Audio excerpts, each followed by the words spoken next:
Hello, I think I'm streaming right now. Still getting used to streaming. This is my second time going live. Last night I went live on Instagram Live and I've been playing with our setups and getting everything like how I like it, and I'm still like trying to figure it out. I'm looking to check to make sure I can see people's comments and just getting set up here, if you'll bear with me. Let's see, let me refresh and see if I can't see comments as they pop up.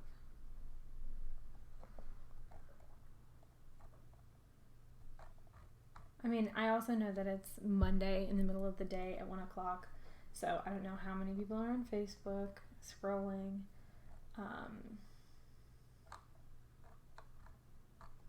Audience settings.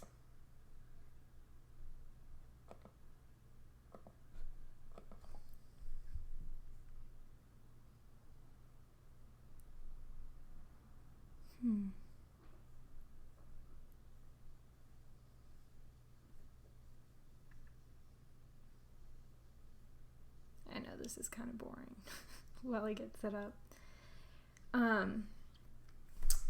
So my plan today is just to do a little bit of flat lay photography editing in Lightroom with a client that I'm working on stuff with. I'm still trying to figure out how I can see anybody's comments or who's on. Maybe it'll just show me.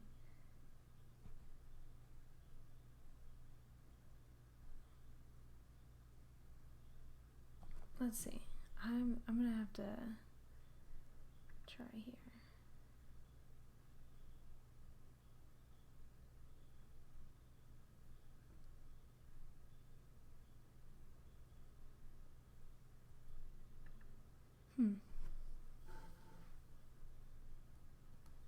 I wonder if I can't see it because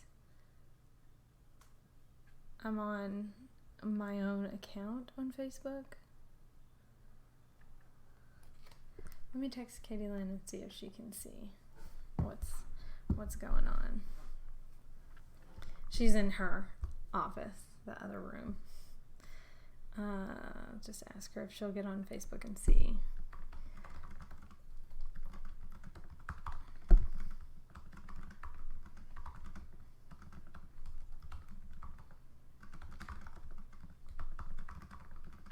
Okay, I'm just asking her to get on Facebook and see if I'm live and comment so I can see if it's working. Okay, but anyway, editing with me, I'm going to pull up Adobe Lightroom right now.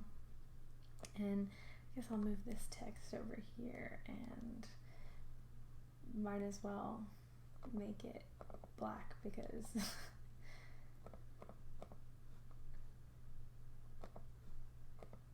that way you can read it. Well, it's not doing that. This is a bit of a mess this morning, isn't it? But I think that's one aspect of live that I like, is that what can you do? You know? It's live and it's what it is. And I think having not seen people face to face and having stopped going to events as much lately, it's really kind of nice to have just seeing people acting as they are. Okay, so this is some flat light photography that I've been doing lately, and I'm going to I've got all of my photos uploaded to Lightroom, and I actually found this amazing software program that has totally changed my life called Pass Gallery, that allows me to upload everything, all my photos from a shoot, to Lightroom, and then create all of the different albums and collections in Lightroom, and it will automatically let me publish it from Lightroom to Pass Gallery. And then I can request client selects, which is really important for something like product photography, especially where they are really trying to get the most perfect photo and have their own opinions about what represents their brand and their product. So I like to let them make their own selects a lot of times, and I can ask them for their selects, and then what I'm about to do right now is open up Pass Gallery and make sure that their selects are syncing. Are you sure? Yes, I want to sync. Yeah, I found it on a Facebook photography forum. It was Pass Gallery is what it's called, and it's the answer to all of my problems.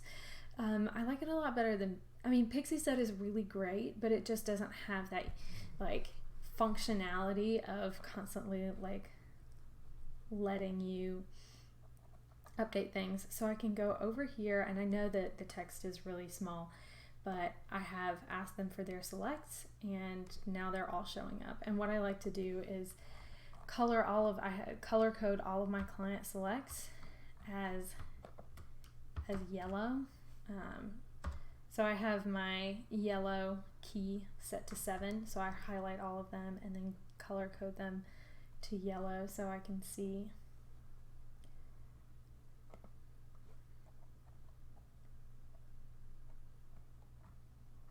Alright, if Katie Lynn's commented, then I'm not seeing it.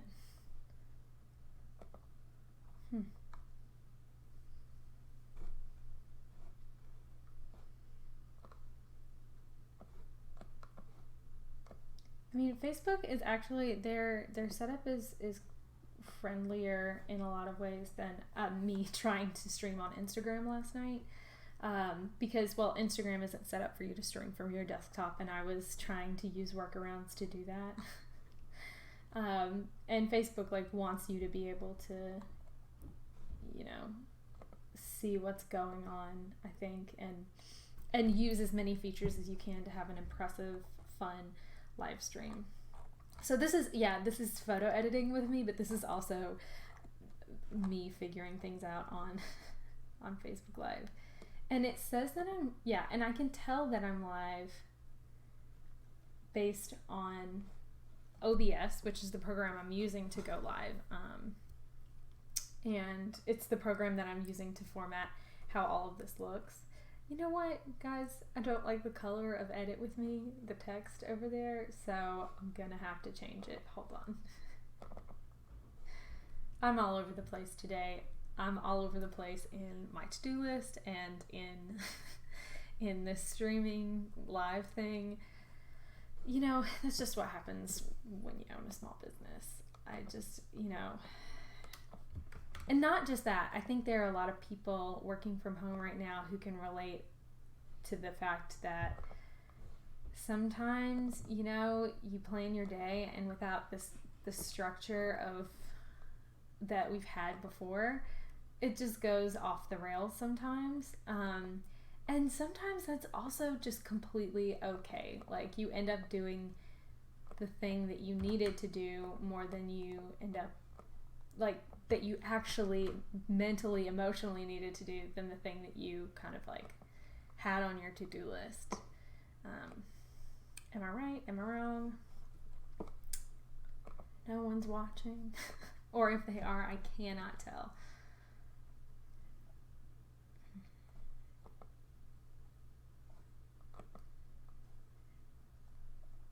I can see my stream health, so I can see the frames per second at which I'm streaming and how it's doing, but I can't seem to see my audience. Stream setup,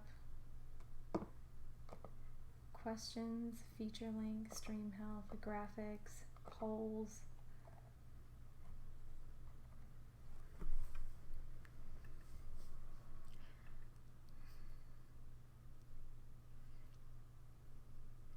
I also just need to get comfortable with being okay with silence, I guess, and doing what I'm doing.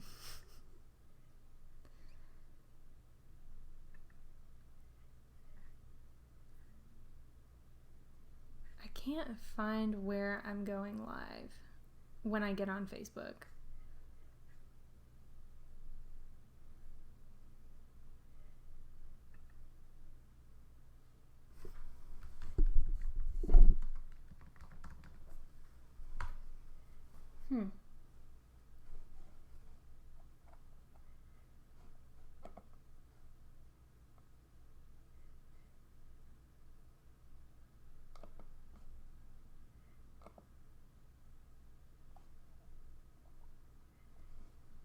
Maybe I need to post this. Bear with me.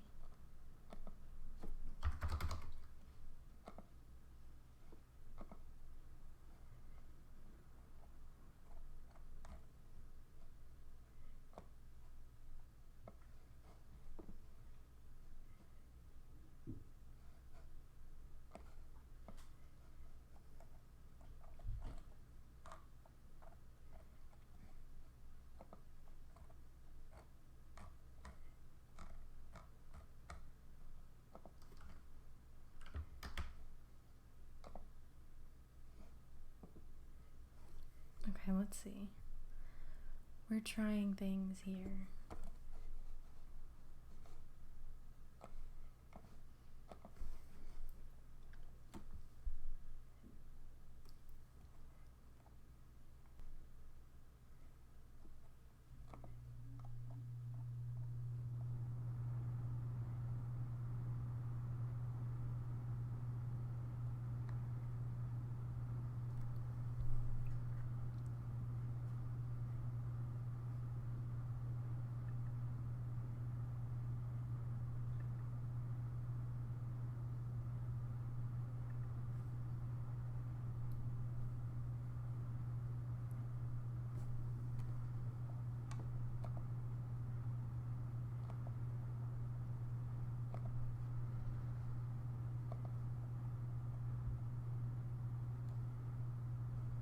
Quick access to your live videos.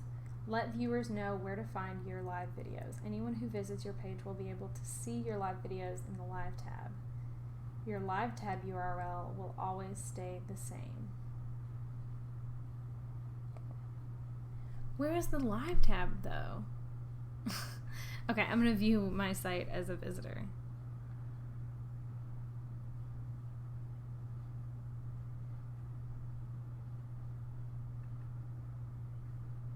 So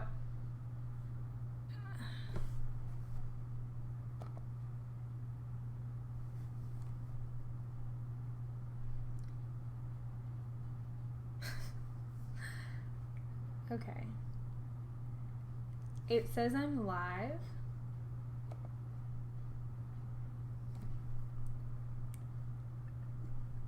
Maybe I need to hit both go live on YouTube and okay. All right, this is fun. We're figuring things out. Sorry guys, this is one of my first times going live on Facebook Live. Last night I was trying to go live on Instagram, and that was fun. Now I'm trying to make sure that I can read comments and see if people are, oh, now I can. Okay, cool. I got it down. So let's start this over. Right. This is what we're doing today. Edit with me, right? So I'm gonna exit out of this.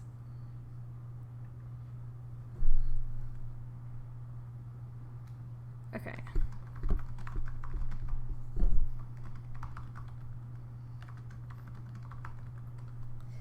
Katie Lynn's in the other room watching this, trying to help me figure out if I'm doing all of this right or not right. All right. So today we're editing photos with me, also watching me figure out how the heck to work Facebook Live. And I'm gonna open up Lightroom. I'm gonna move this edit with me over here.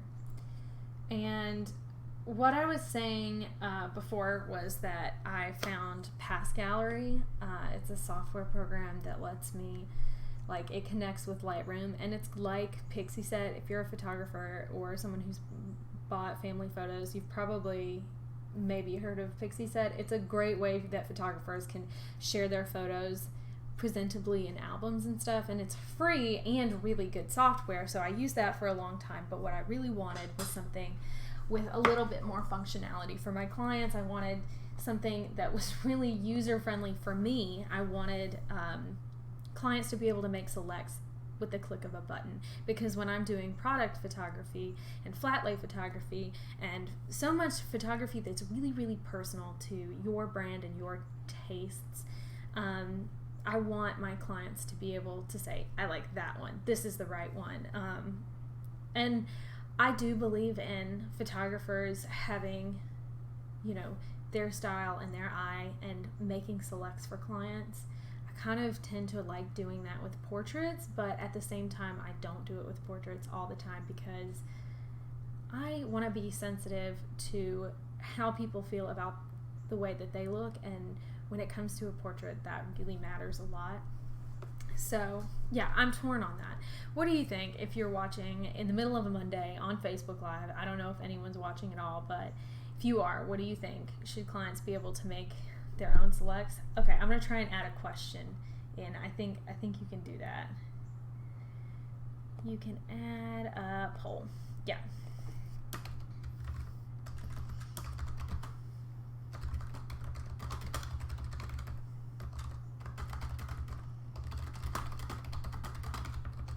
And when I say selects, I mean which photos you pick. So I'm asking the question, when you hire a photographer, do you want to be able to choose the photos they edit, or do you want them to pick for you?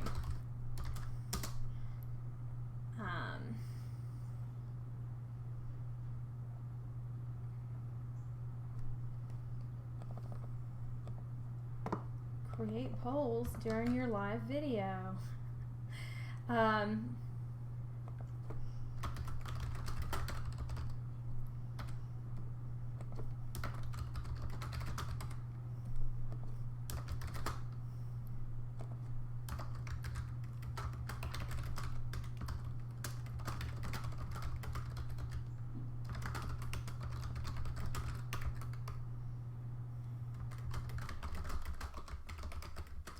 And I will say this. I'm going to add the option, wait, can I have all the photos? Ask your photographer why not.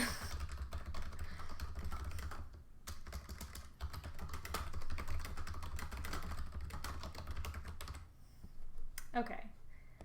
All right, I'm going to save this and add this question. Create poll. Guys, I'm just testing this out. We'll see. I wonder if it worked. I don't know where it went if it worked. Okay, we're gonna keep editing. All right. This is so scary. I don't feel like I do. I don't feel like I do things so off the cuff like this all the time. Can I see the numbers? Katie Lynn asked, because that's me watching. Yeah, I can see the number 1, the little eye. Cool. I'm gonna keep editing. I also want to know, what is the best way to get the word out about you going live? Like how should I be saying, I'm going live now, check it out? I guess I should post it on Instagram and Slack and all the places.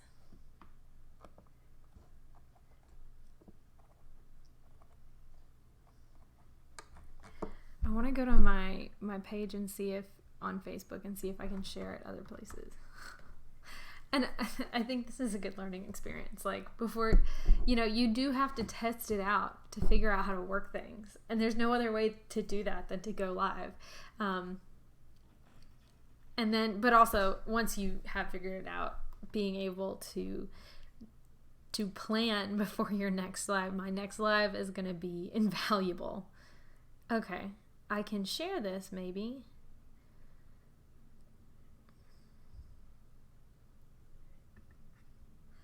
Ooh. I think this is a good one. All right, I'm going to share this onto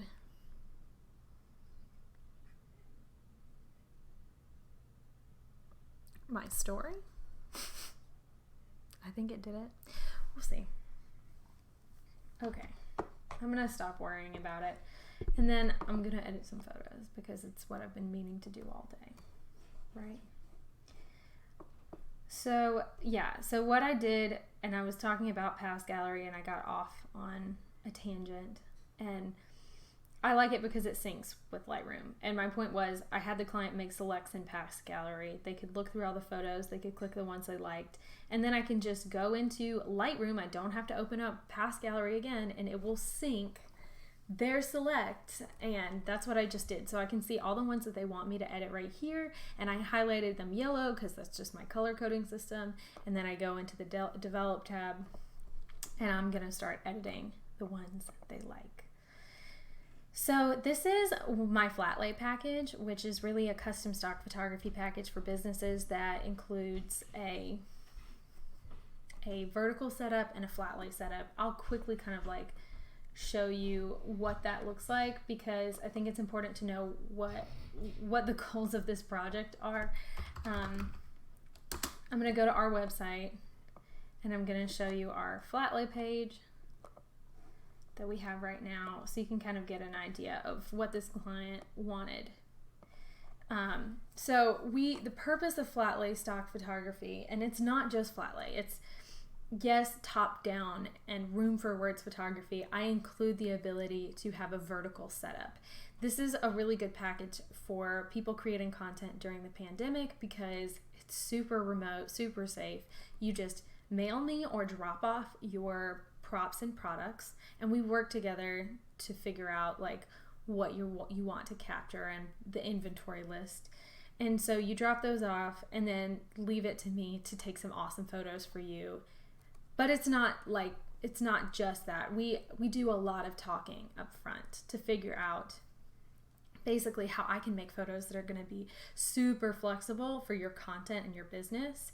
And they're really meant to be they're meant to get you a lot of mileage for a small amount of photos, in that you can crop them like as many different ways as you can think of. They're going to be super high resolution photos that you can zoom in and crop in, zoom out and crop, and like put text over here that you could use for newsletters, that use for website banners, for Instagram, for course promotion, proposal decks, brand books, flyers, printed advertisement, blog content, covers, banners for conference booths. Like, the possibilities are endless. And the reason that they're great is because they're custom stock photography. If you're a business, who's got some solid content, you've probably made use of Unsplash.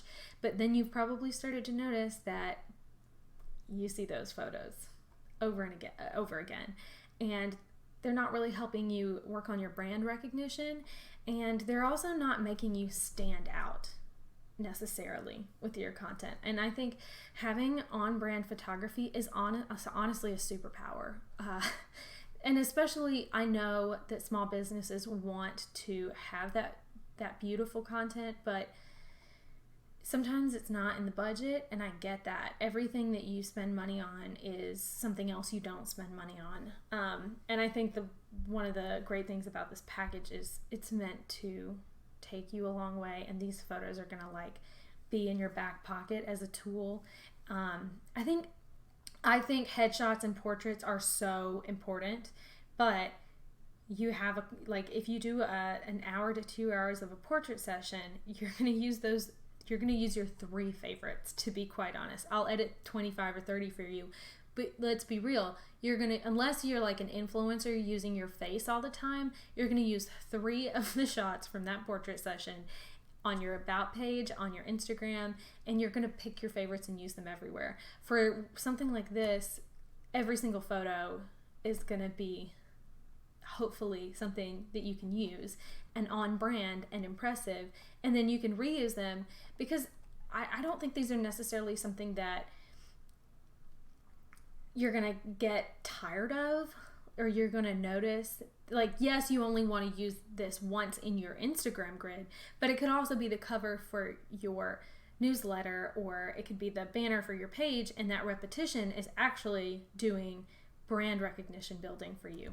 And what you get is, we do a lot of prep work and shot list guidance, discovery planning, shoot day, and then I take the photos, and then this is the part that you're seeing. They've made the selects. We do Photoshop touch-ups and a stylized edit. And if you want to learn more about my process, then that's there. I guess I'll try and put a comment up and link my flat lay page.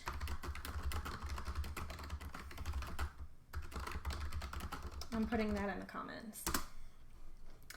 Okay, so I'm gonna get out of here and actually let's do the thing. I feel a little bit sensitive about showing my raw photos, but I shouldn't, because I feel like this is a great photo, but I don't know. It's like, I feel like this photo is naked. Okay, so I have my presets that I built that are technically the things that I like to do to a photo, and I'll start with that. Yeah, I think this is the right one to start with. Not this one, yeah. This one. And then I want to just make sure that the white balance is right.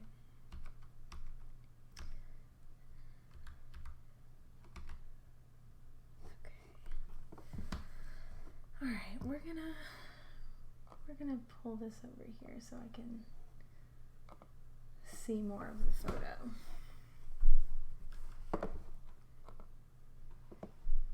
Hey Katie Lynn, thanks for watching. You're a dedicated viewer.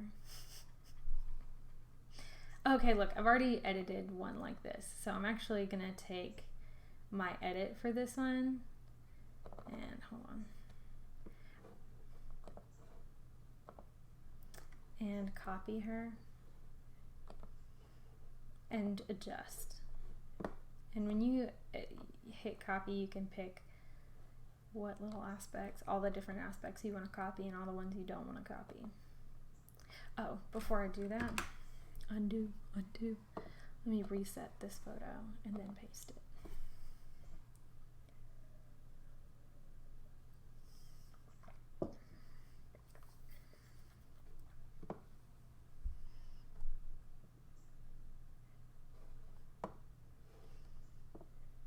I feel like it would be more useful for me to, like, yes, go live on either YouTube or Facebook, but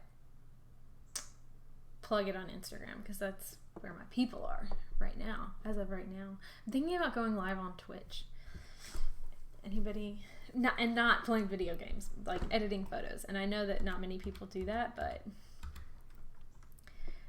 maybe it needs to just start being a thing. Okay, so I'm just bringing up the exposure and the shadows on this one. I really want it to kind of feel light and bright, and I know that there are some inconsistencies in the photo, some like our wall, it's an old building where I'm photographing something, so I'll fix that in Photoshop. Something that I'm not liking right here is this shadow, so I'm just going to take a brush and it's on auto mask. And I'm just going to kind of color in that area and bring up those shadows a little bit so it's a little bit less noticeable.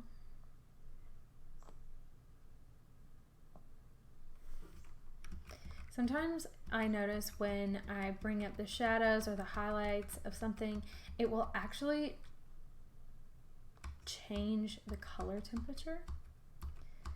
So what I like to do is adjust that brush color temperature a little bit, especially exposure. I feel like it does that. Okay, that's a little more, it's beginning. I don't want it to look too unnatural. Oh, look at that bottom, look too yellow. I tend to do very detailed photo editing. Actually, I'm going to take the saturation of it down. I'll spend way too long on one aspect of a photo, but I think that makes me ideal for photography for businesses. When you're doing family portraits and the kid is screaming and smiling and cute, no one is looking at, like, you don't need to Photoshop out the fire hydrant. That's real. It's authentic. It's what was there on the street corner when you guys were playing out in the yard, you know?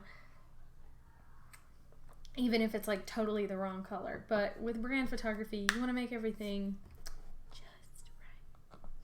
So this is okay. I'll probably touch that up a little bit in Photoshop. And I'm going to go ahead and do some of the other basic things I do, which is enable profile and lens corrections, auto, straight. Typically this does the job for me. Sometimes, especially if I'm doing a product photo, I'll use my guidelines to straighten a photo. You know what? I'm going to do that right now, because do you see how this line and this line feel like they're slanted in? And then you've got so many lines in this photo that I do want to use guided. And it's so cool and helpful. I wonder how much energy this is taking my computer to do, to edit and stream. But I mean, gamers do the same thing. Let's see how wacky this looks. You're kind of picking the straight lines in the photo and allowing guided to help you straighten it out. So I like to do 2 vertical and 2 horizontal. Unless it is, and that kind of helps it get a grasp of the horizon line and sometimes it can be totally off, so you just have to mess with it. But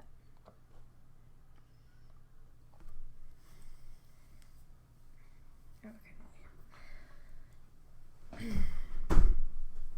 Getting comfortable.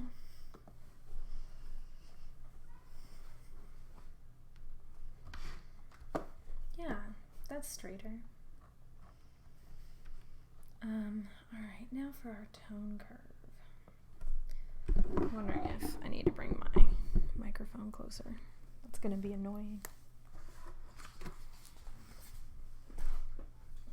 Alright.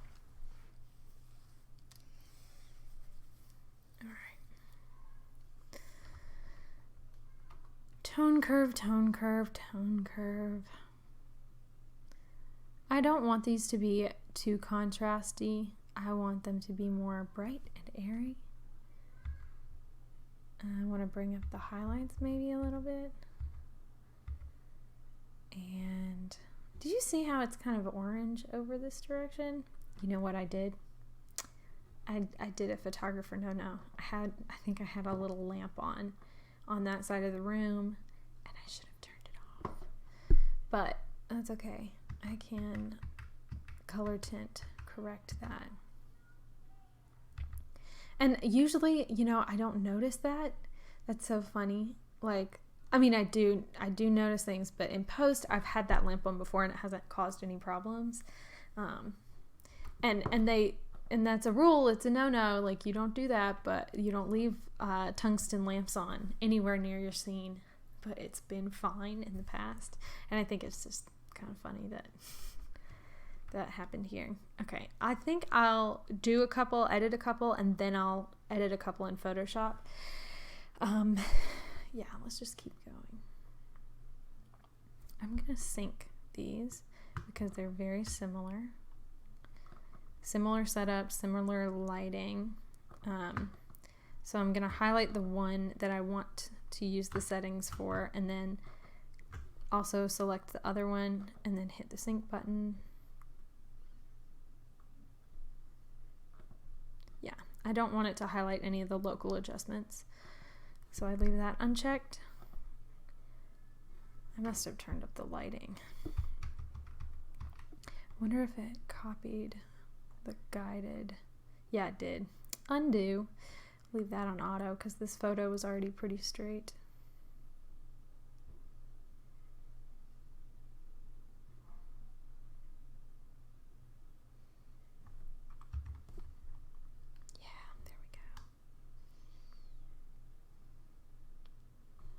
I'm gonna have to Photoshop out that little logo, aren't I?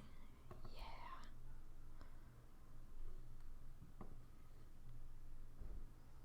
That looks pretty good. Pretty good. I don't want these to be too unnatural. I want our clients to be able to put words over this corner. And you can see I corrected the alignment of it, and this corner is like missing. If you like zoom in, it's missing some of the photo. But I'll fix that in Photoshop. Learning Photoshop changed my photography life for the better.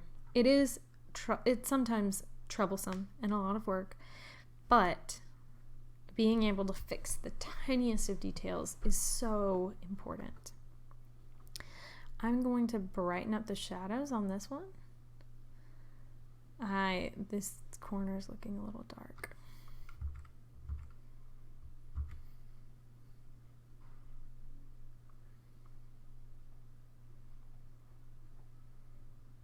Yeah. All right, let's play with our tone curve on this one.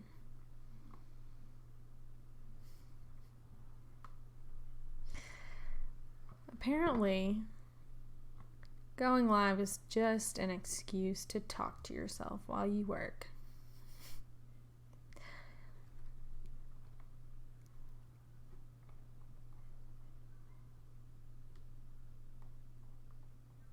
Sometimes I need to just be quiet and look at my photo and take a little bit of a step back and see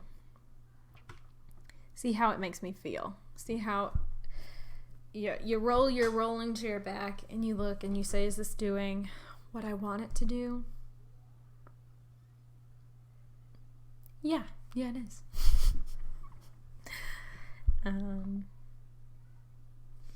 So the Lola is the client for this project, and they're a members club in Atlanta that I'm a member of, and I love their organization. It's a community.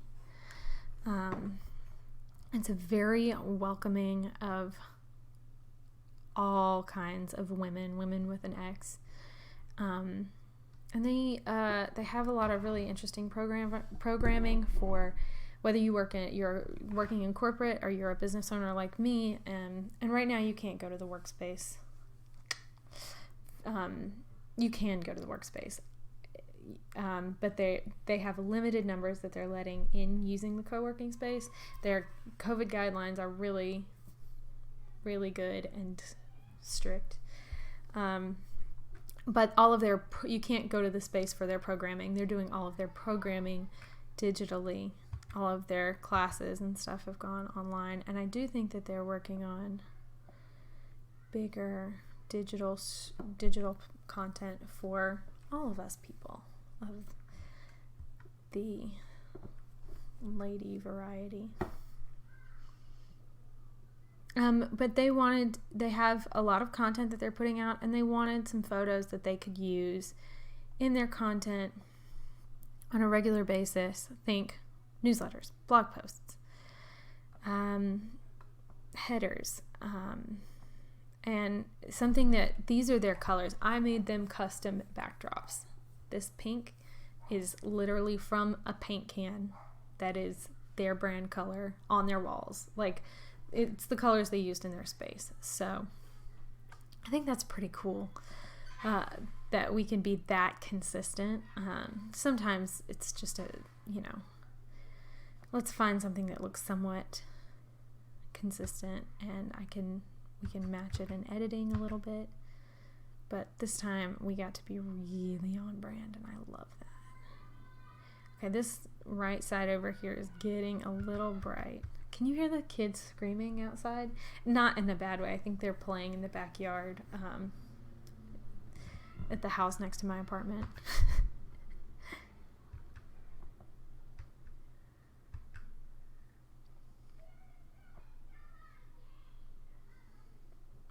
Okay, that's going too dark.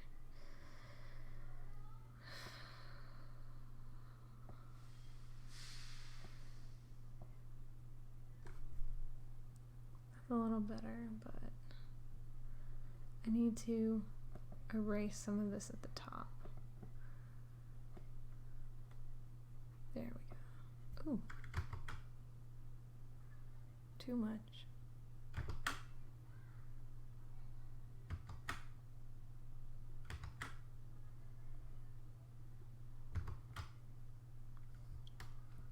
My keyboard's a little bit broken. My wireless keyboard broke, and so I went and found my sister's old one, and it's breaking, but I've got a new one coming tomorrow. I'm trying to undo, and it was for like 5 minutes, and it wasn't letting me. Control Z.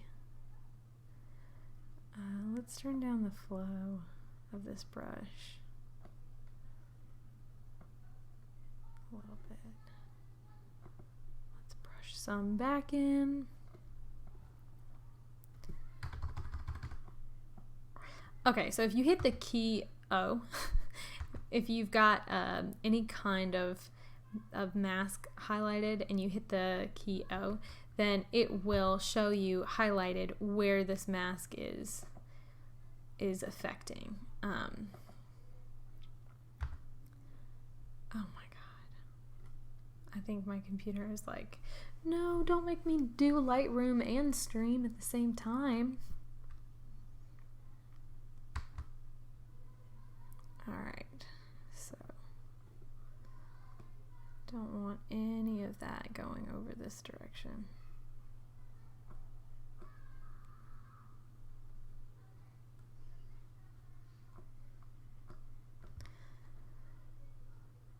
And then you want to turn O off to make sure it looks natural in the photo, which it doesn't. Just kind of want to dab away some of this. We're going to move the mask to the right a little bit.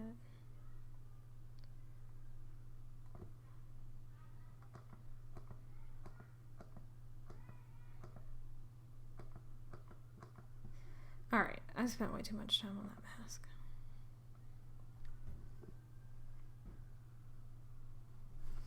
Taking a step back. Yeah, that looks pretty good. Okay, I'm going to edit a couple of these in Photoshop to show you what my Photoshop workflow is. So I just select the photo. I try and make all of the Lightroom edits that I'm going to make on the photo first before I open up Photoshop, and then I select the photo, and if my keyboard's working, I hit Control E and it will open up Photoshop. My keyboard is being not nice to me right now. So you can also go into Photo, Edit in Adobe Photoshop, and it knows where you have imported the photo into Lightroom from. It knows that raw file that you imported, where it is. So when it brings it into Photoshop, it is linking all of the changes you're making into Photoshop into that same raw file, basically. And I love that it does tend to make your life easier. So I don't like to do heavy photoshopping. Let me just talk about my Photoshop philosophy.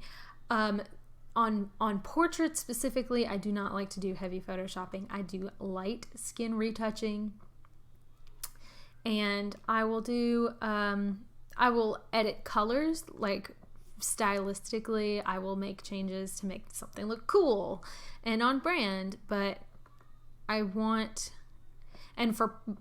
when I really do heavy photoshopping, it's product photography. It's sometimes flat lays. Flat lays are in between, because since it's not a human being that I'm photoshopping, I feel fine ethically about changing colors and tweaking little things. But portraits are the one that I'm like really careful about not making things look unnatural, number one, and not changing bodies. Don't want to do that. Buzz Magazine is one of my favorite magazines, and I love it so much because their covers, they talk about how they don't Photoshop their art, the women on their covers, and I feel like so many magazines do. So what I'm just doing right now is I created an extra layer over here, and I'm using my brush tool on a lowish opacity, 28%. I'm selecting the color that is the color of the wall, and I just wanted to brush out some of the inconsistencies on this wall, and I'm kind of doing the same thing where I colored over here. And the cool thing is, like, you can color and you can get it right, and then you can erase.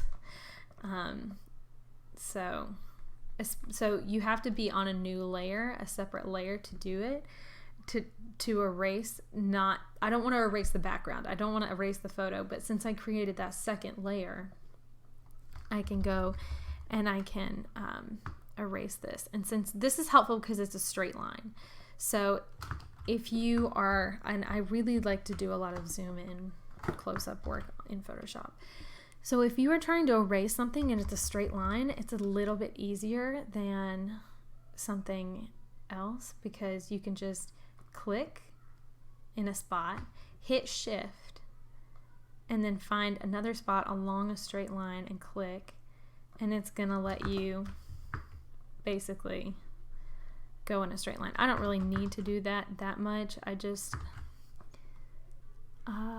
need to erase some of this overlap on the computer. I want to kind of, there was something dark. I think it's the edge of a chair behind there, and I don't want that in it so much. You know what? It's still showing up a little bit, and I'm trying to get it to go away. What I'm going to do actually is I'm going to go use my stamp tool. I'm going to click right here, because this edge should look consistent most of the way down. And I'm going to do that.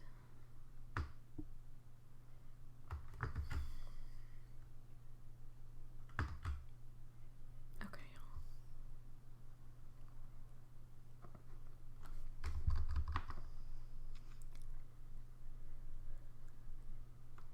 I think with Photoshop, you kind of have to just put in the time to figure out the capabilities of it, especially for whatever it is that you're trying to do. If it's photography, if it's graphic design, if it's a little bit of animation, simple animation, which you can do it. Like Photoshop is the catch-all program. It's the one that you really don't necessarily, I mean, for me, the one that I don't necessarily want to learn how to use, but it's dead useful, so you kind of have to.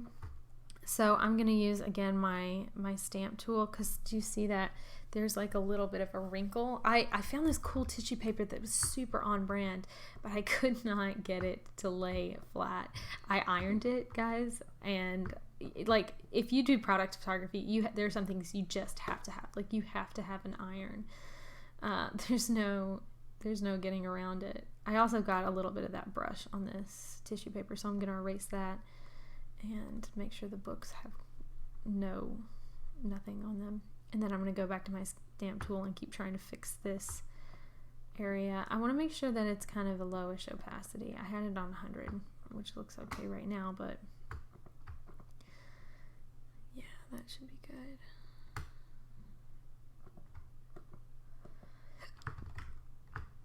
See how there's this light area? I just want it to feel I don't want it to be distracting. I want it to feel smooth. So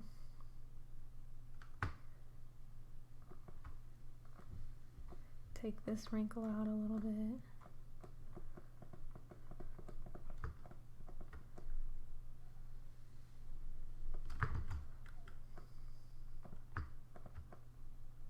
You have to be careful with the stamp tool, because if you stamp from the same area for too long, then you'll start to notice the patterns, and it won't look, it'll start to look very unnatural. So you kind of have to hit Alt. You hit your Alt key when your keyboard is working.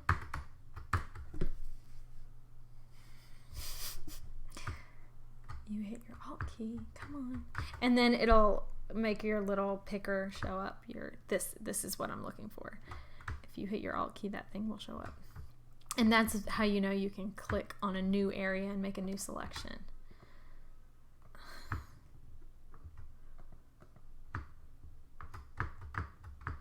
I swear, guys, I'm getting a new keyboard tomorrow. Oh, someone else is watching. I don't know who you are, but thank you for watching. Comment your name if you're brave. I'll say hey. I'm just editing a photo in Photoshop right now is what I'm doing. Some of my flat lay photography for a client. For the client is the Lola Members Club and Community. And we're making, this is the photo. I'll back up and zoom out a little bit so we can see. Come on.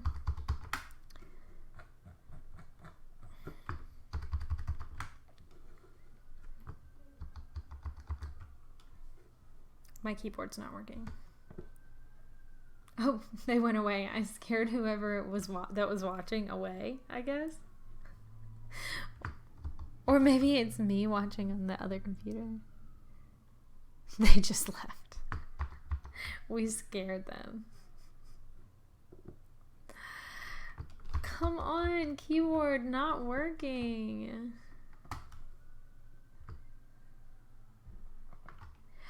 I also, the other interesting thing about going live is it's like live radio. Like I'm gonna have to learn how to repeat myself a lot and make sure that people stay caught up to some degree. Like, this is what I'm doing. This is who I'm doing it for. This is who we are. Follow us. Alright. That's a little better. That's a little better. Yeah. And I will show you. Look at this photo. Before this layer.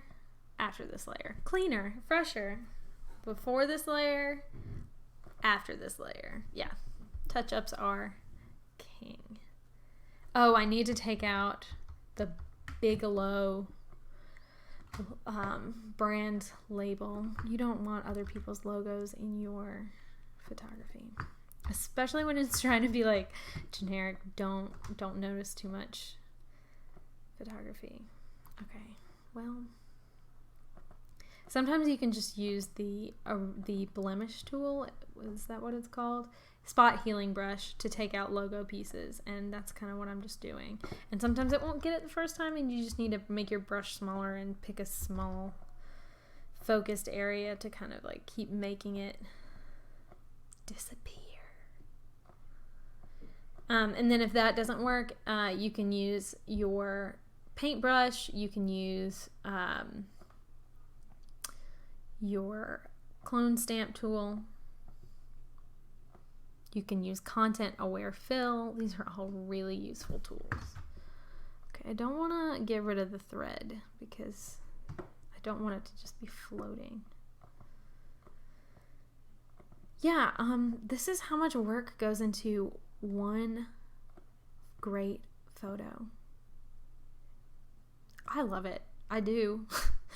But sometimes you can't justify spending so much time on one photo. Unless it's going to be seen everywhere. You really need your work to be appreciated or used, because what business can afford to spend a lot of money on a photo that's they're not going to use a lot of places. So I get that that's kind of the goal. But also I feel like in order to get photos, like, we take beautiful photos for granted sometimes because we see them so much, but the amount of time and love that goes into them, it's valuable.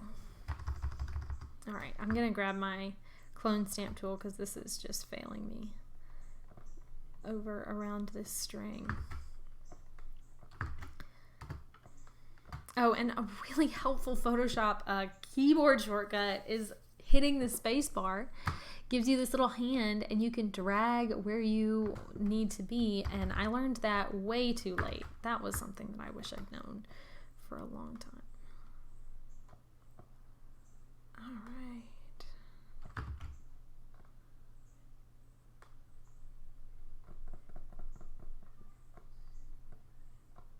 I'm probably gonna have to go around the string with an eraser. So why not just color all the way over it? Another thing you can do is, if you're good at making selections and if you have the patience, you can cut, or you can like use your pen tool or use one of your selection tools to make the selection around an object that you want to color or edit, and then it won't let you color, edit, erase, or do whatever outside the lines of that selection. Just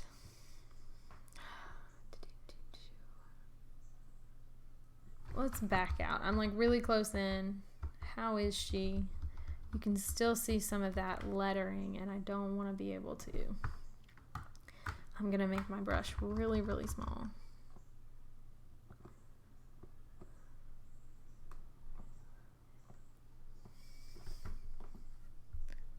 Oh, there's another person watching.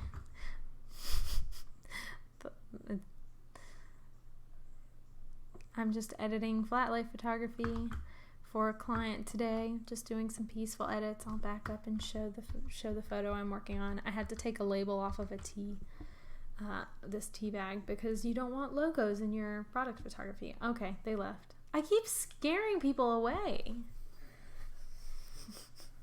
Maybe they're just not interested. All right, now that I've edited, the last thing I kind of do is like to look at the photo.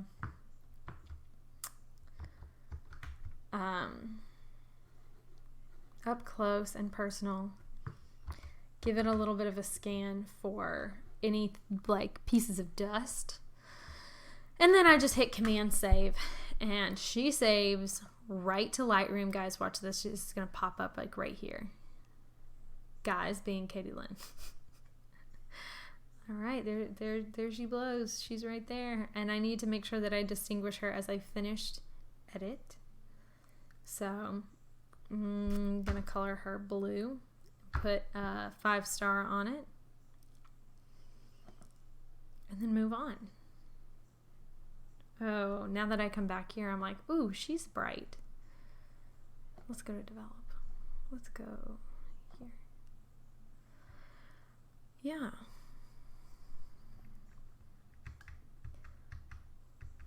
That's a little nicer.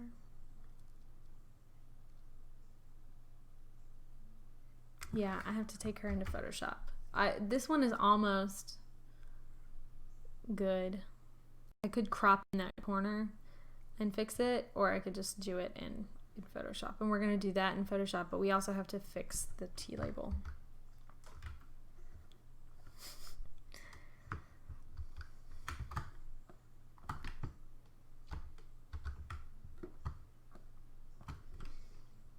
All right, let's use our clone stamp tool. And you can use your bracket keys to make the clone stamp tool bigger.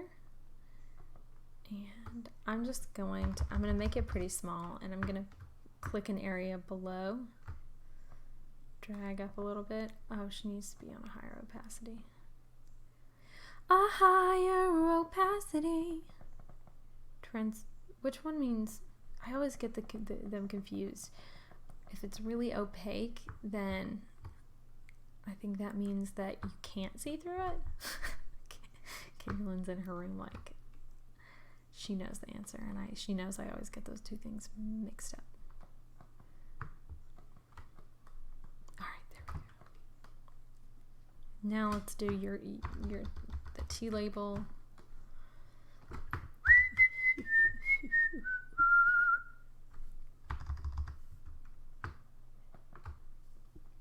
I'm looking at myself in the little box in the corner, and I'm just like, I need to sit up straight. It'd be cool to stream with a standing desk. I don't have a standing desk, but it'd be cool to do that. I bet you would look like you have better posture, right? So last time I tried to go over the label with the spot healing brush, and now I'm just using the clone stamp tool, and it's actually really easy. So I think the interesting thing about Photoshop is sometimes there's 10 ways to do one thing, and you kind of just have to use your experience and your best judgment to figure out the best way. Katie Lynn commented, opaque, fully solid, transparent, you can see through it. Thank you, Katie Lynn. I knew you'd have all of the answers to that one. All right, how long is too long to stream, you know? I mean, this video will probably go up finished. I'll have recorded it. I don't know if I'll share it other places or not. Me figuring out streaming. Is that fun to watch? I don't know. But I don't know what the average stream time is. And also, I feel like when you're going live, you have to really pay attention to the best times to stream. Because if people are at work, which they are right now, they're working for their bosses and making sure that they're logged in to the meetings. They can't exactly constantly be active on a stream. Okay, look how good and generic that looks without a logo on it. Save. That's a technical term.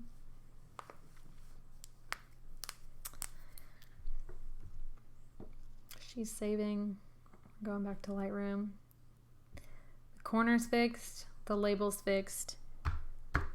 You're labeled blue. Blue is my color for completely completed, finished, edited, and beautiful photos. It's time for a chapstick break.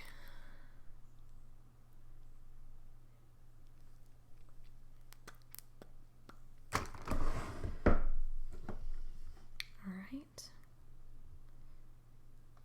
Next photo. I don't want to take that label out again, but I'm gonna. This one looks a little too yellow, but actually I kind of want to leave it that way. I want to give that option. I'm gonna just take it just 2 bumps more blue. Okay. Control E. Open your booty in Photoshop.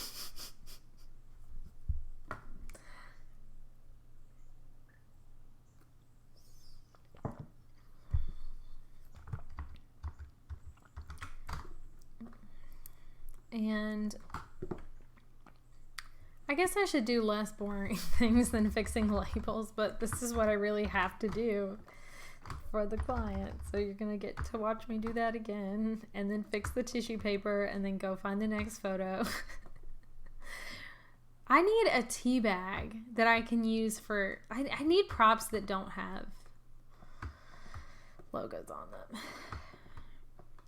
You know what? I try to be really, really organized for shoot day.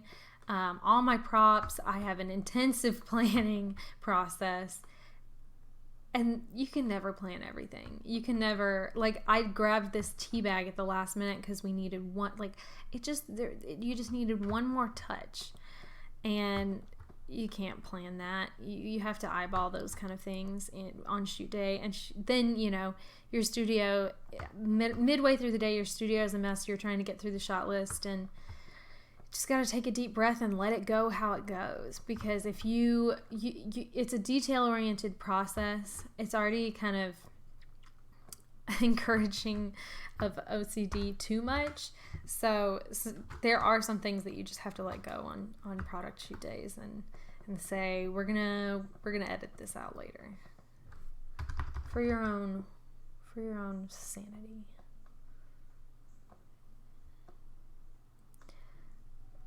I wish I could play some music. I was researching earlier licensing and rules for Facebook Live and YouTube Live, copyright things. Are they going to flag me if I play Spotify in the background? And the answer is potentially yes. Be careful, you can get in trouble. And that made me so sad because I just want to listen to music and edit. That's what I do. I'm going to have to bite the bullet and subscribe to Artlist or Epidemic, which are two music licensing sites that YouTube creators and content creators for their business you can subscribe and you can use them. But if anybody knows of any amazing artists that I would rather not pay a middleman, not pay Artlist or Epidemic, just, license it straight from an artist if I'm going to be paying for it anyway. That'd be cool. That would be cool. Oh man, I was just making that change straight to the background layer. And that's called a destructive change in Photoshop, basically. So you like to build, like, best practices are to build layers that add onto your photo, even if you're taking something away, even if you're, like what I'm doing is taking away these wrinkles kind of by blending them in a little bit more. Still, you want to be careful and make non-destructive changes so that you don't have to ever start completely over if you want to tweak something, which is, you never know when a client's going to ask for a change that you didn't expect. So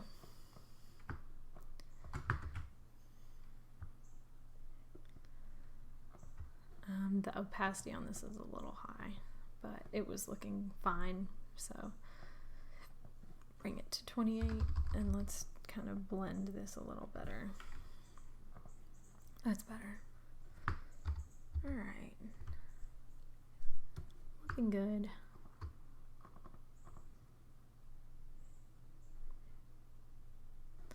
can see kind of a wrinkle up here, so I'm going to take my brush tool and just kind of blur this.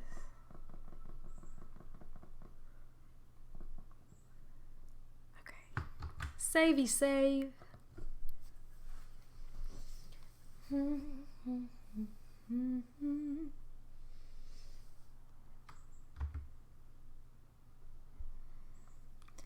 Working 9 to 5. Is it a copyright infringement if I sing my own music? A little bit, but I don't think that their automated scanners would find it. I don't know. You people don't deserve that. Let's paint a tea bag. Oh, good call, Katie Lynn. There is a glare on that computer. Control E, she's coming back up in Photoshop. Actually, I didn't close her, so I can just go into Photoshop and fix it right here. Thank you. I really like the communicating back and forth via comments. I think if it's this fun with one person, I mean, imagine if there was like 3 people shouting comments at you. I can imagine that if there's like 50, it's like, or 1,000, like the big streamers that have like 10,000 people on at once, you're like, deep breath. Let's get ready to communicate on live. All right, we fixed the glare. Thank you.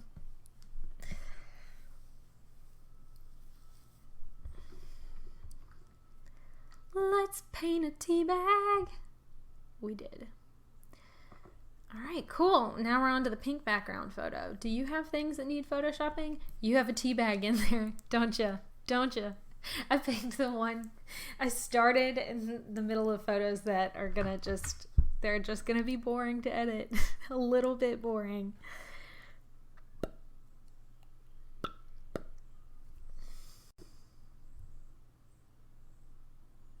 Why? Okay. Creating a new layer. Non-destructive edits. My favorite resources for learning editing are, I like to watch other people edit like I'm doing right now. I like to watch Julia Trotti. She's really good. I'm a YouTube learner. I'm definitely someone who learns more from watching than reading.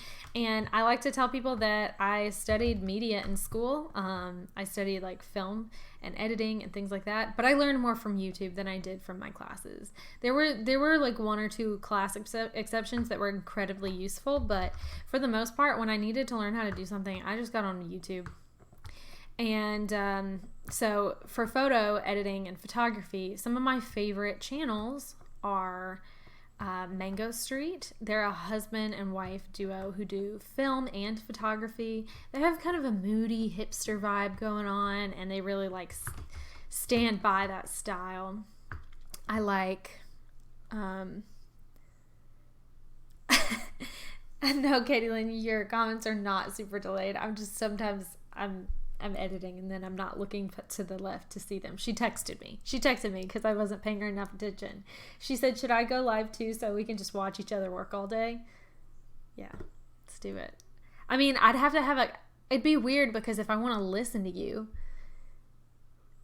you know what? There's got to be a way to do it where we can we can Zoom each other and go live on our Zoom. We could totally do that. Like, yeah. Now I'm just like figuring out the logistics in my head of how we could go live from our separate rooms doing our work and talk. Move on down the list of photos. I want to see something else. # no patience. But I have another tea bag to edit. I'm sorry. Can I just finish this one tea bag? Okay, I'll move on down the list. I'll come back to you. All right, I haven't actually, have I edited this one at all? Nope. Okay, so I'm just going to copy and paste the settings from this photos because, I mean, it's not like a cheat. It's me trying to keep them consistent. And I know from that, I didn't change anything in the lighting. So I really just want to make sure that these photos are consistent. And I also want to resync, and I want to make sure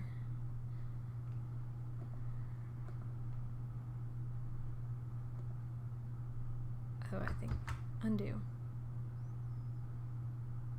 I want to make sure that I'm copying all the things that I want to copy. I did this filter. I remember I did this filter on this one, and I just want to make sure it's still there. Yeah, okay. This one kind of needs a filter. Is it on there? No, so I don't think it synced the filter, so I want to kind of redo this corner. It's just so bright.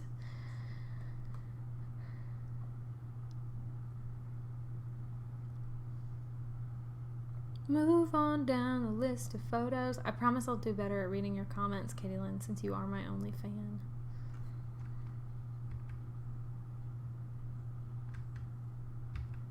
Every 2 seconds, I'm going to look at the comment section. This is me checking comments.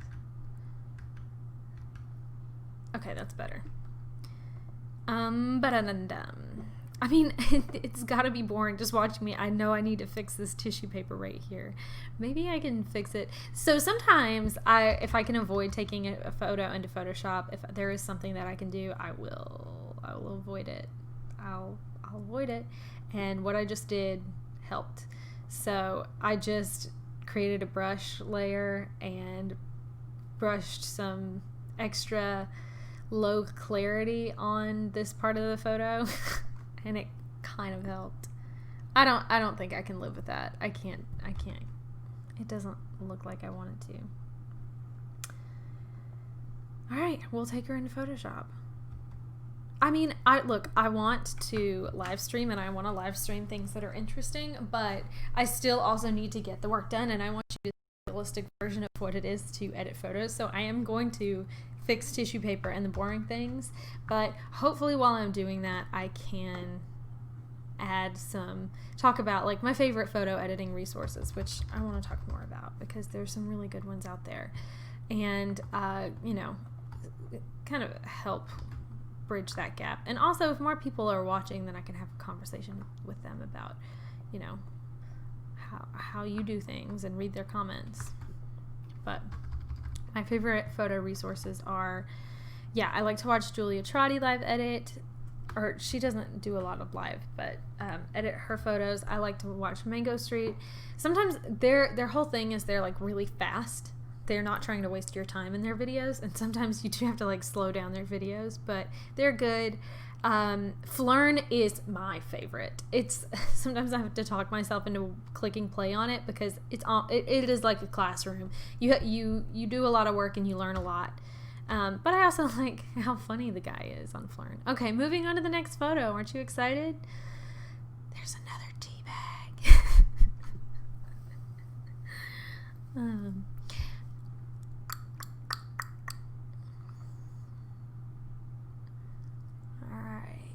So let me tell you a little bit about my presets. I haven't spent a lot of money on presets. In fact, I've spent no money on pre-made presets.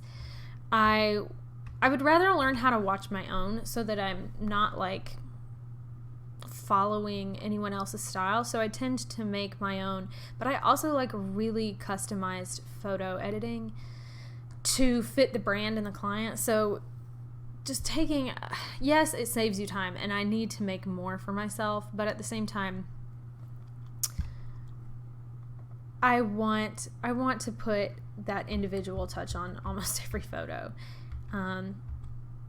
So I don't use a ton. I use my basic ones, which you'll notice are called basic bitch presets. Not gonna lie, this is for me. I just name them funny things for myself, but what I do in those is I bring up the shadows, whites, bring down the blacks and the highlights. That's something that I start with for every photo, and then I will make it more pronounced depending on the photo.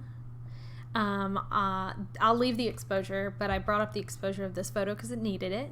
And then sometimes I'll usually leave the tone curve. That preset in particular doesn't have a tone curve adjustment on it because you just kind of have to read the photo. You always, like, I typically do the S curve, the typical S curve, but I like to adjust the amount of contrast for the style that I'm editing for. So I don't have any HSL automatic things except for I bring up the saturation of the luminance of the yellow a little bit, because usually when I'm doing portraits, that's something I do. It automatically brings up like the under eyes and the teeth just a smidge, and then it kind of works. I don't like too many yellows.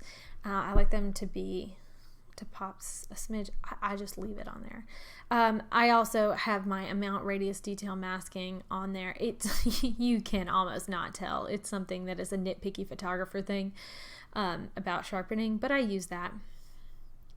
And I don't want to have to think about it, so I keep that on my automatic preset, and I keep transform automatic on my basic preset because usually I do it, and it usually makes it look better.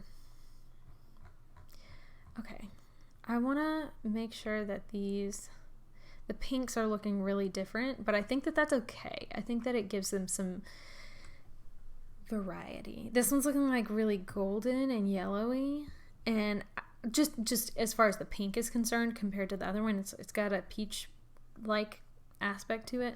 That's okay. All right. I'm checking for your comments, Kitty Lynn. I am. I'm trying. Okay, this one looks pretty good. This corner is a little bit bright. I light my scenes with a big one-directional light. Typically, when I'm doing flat lay, I'll play with shadows and things like that, but I really like it to look like directional window light. And I just don't want it to be so pronounced. And the more you stretch out a filter, the more it kind of fades off, which is good. All right, I'm going to take her into Lightroom. I'm going to fix the glare on this screen. I'm going to quickly fix that T-label. Oh, she's busy doing her own work right now. Yeah, we should definitely do a live video where we're both just sitting in our rooms doing our work.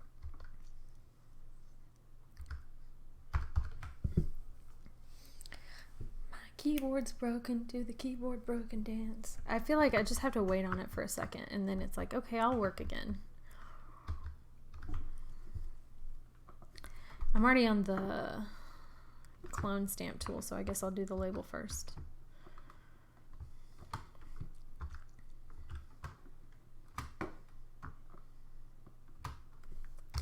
Make you smaller using your bracket keys. Guys being Kitty Lynn. Aren't keyboard shortcuts just the best? They make your life better. Kitty Lynn, what are you working on?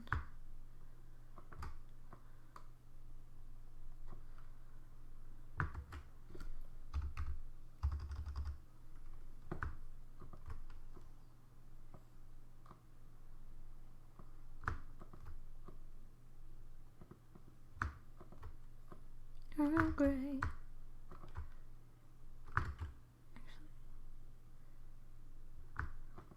She agrees. Keyboard shortcuts are the best. I saw that comment coming in, so that should give you an idea of the delay. She's working on a blog post. I wonder, this must be so distracting if you're trying to write words while you're listening to me. Very tedious, lots of links and graphic exports, but it'll be worth it. I can't wait to read it. Katie Lynn's working. She's going to do a bullet journaling workshop next week, and it's going to be awesome. Because she's awesome.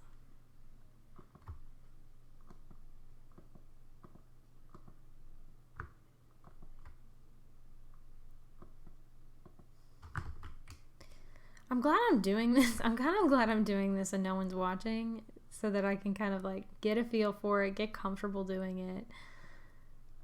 You know?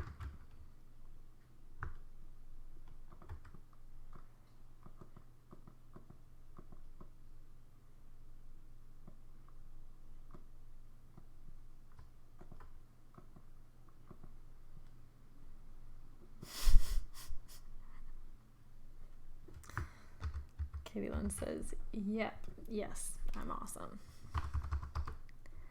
All right, I left the Earl Grey on there because that's not like branded. And then I'm going to fix the glare with a brush tool.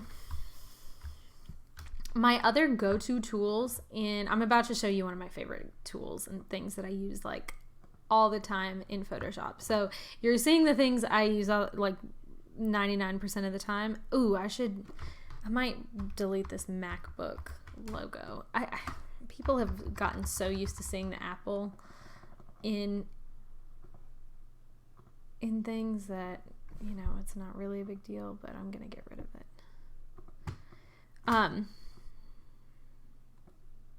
Gone. But yeah, I'm going to show you one of my other favorite tools to use. So I obviously use these brush tools, and these are like eraser, clone stamp, and magic spot tool, all of that. I use it so much. But my other favorite one is to extend backgrounds. It works best. You have to merge your layers, or make sure you're on the bottom layer. Or just make sure that whatever you're highlighting is what you want to extend, and you're on that layer. So the first thing I'm going to do is I'm going to crop the photo. Undo that. I'm going to crop the photo a little bit longer.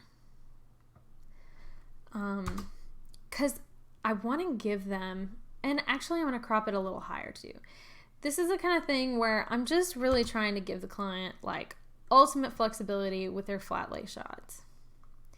And sometimes I'll just make the decision to do this. I do appreciate it when clients give me notes and they've made their selects, they see this photo, then they know exactly where they want to put it and how they want to use it. So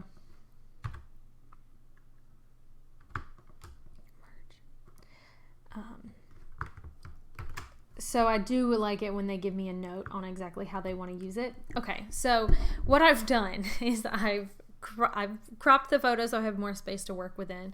And then let me undo this so I can tell you what I did again. So I'm using this like rectangular marquee tool to highlight a selected bit. And what I really am trying, I'm going to stretch this bit out. So this shadow is going to get stretched out. I'm a little bit worried about it, but we'll see. So I've highlighted this area. I'm going to, I know the keyboard shortcut by heart for this, but what I'm actually doing is I'm doing content aware scale. And I have this keyboard shortcut memorized because I use it so much. And then once you've clicked that, I'm going to hit shift and I'm going to drag this to the side. Okay, so you can see why I was worried a little bit about that shadow, but it really doesn't look that natural. I might go in and clone stamp it again at the end, but first I'm going to do this step. I'm going to repeat that step one more time, and I'm going to use this pink background right here, and I'm going to extend it up. And there you go. They have a whole, like, so much room to write or post or graphic design with whatever they want. So I like doing that because it gives a little bit of flexibility for the person using this photo. Your PR team is going to love me. They're going to be like, oh my God, I have so many options with this photo because she gave me space to work. Yeah. Yeah, I know. I make my own content. I put it out there. I know the struggle.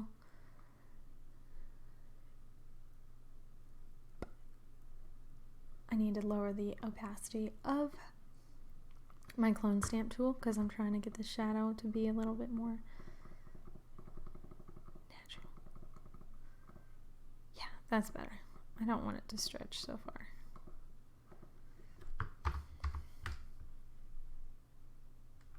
She looks good, girl.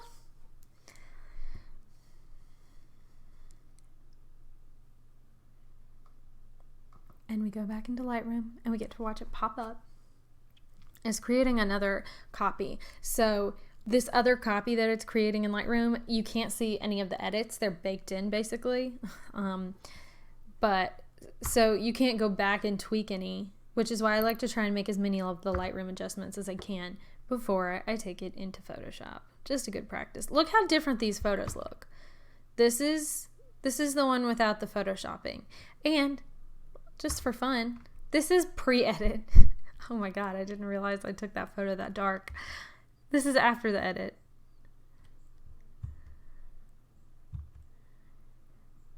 Alright, I've been going live for over an hour.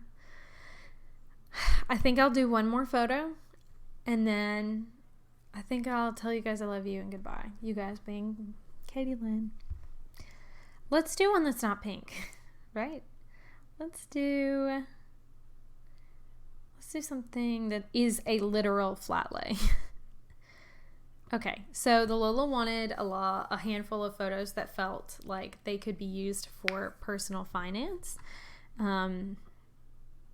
So I got them some calculator shots. I really like this green one. Let's do this one. All right, so the lighting is actually really good.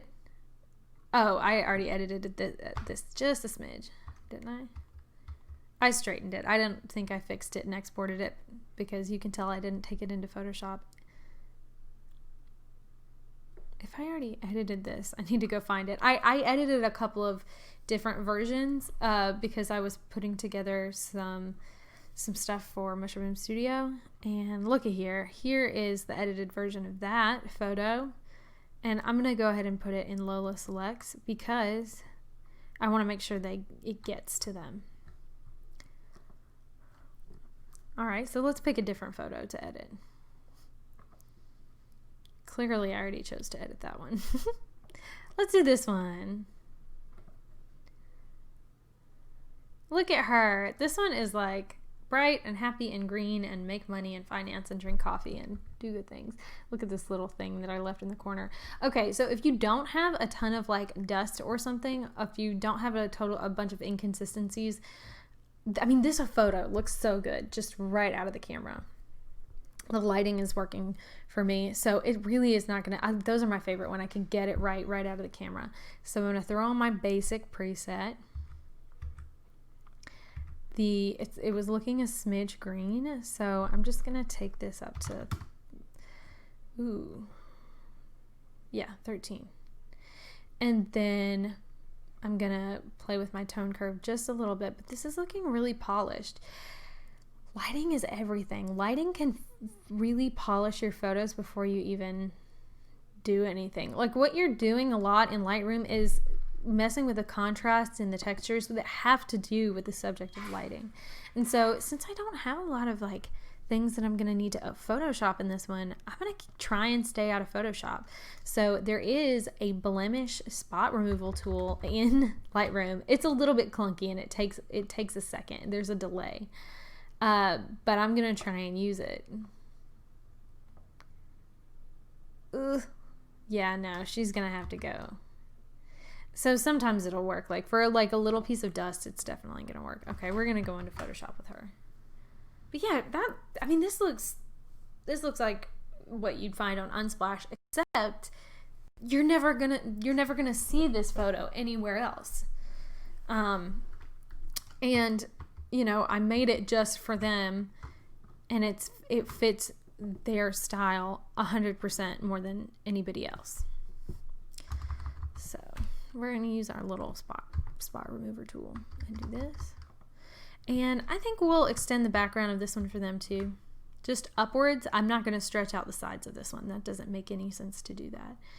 But to merge my layers. Yeah, we'll go up.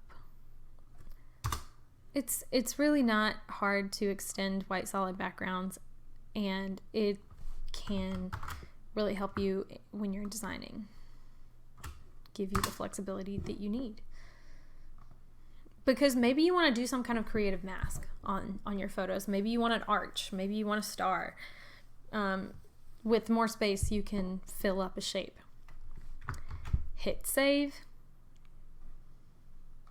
All right, thank you guys for watching me do my thing. I'm gonna put in blue just to I'm gonna show you guys all the photos that we edited today. hold on, together. Took me an hour and a half. First of all, I was figuring out streaming, but it does take a solid amount of time to edit photos well. And I think you notice that when you watch someone do it. But these are all the photos that we edited today. I wanted these to be kind of soft and light and bright and not non-obtrusive. I wanted them to feel flowy. I might brighten them a little bit though, but this one feels good. It feels glowy. And I forgot to highlight the white one that we just edited. But yeah. All right. Thank you for watching.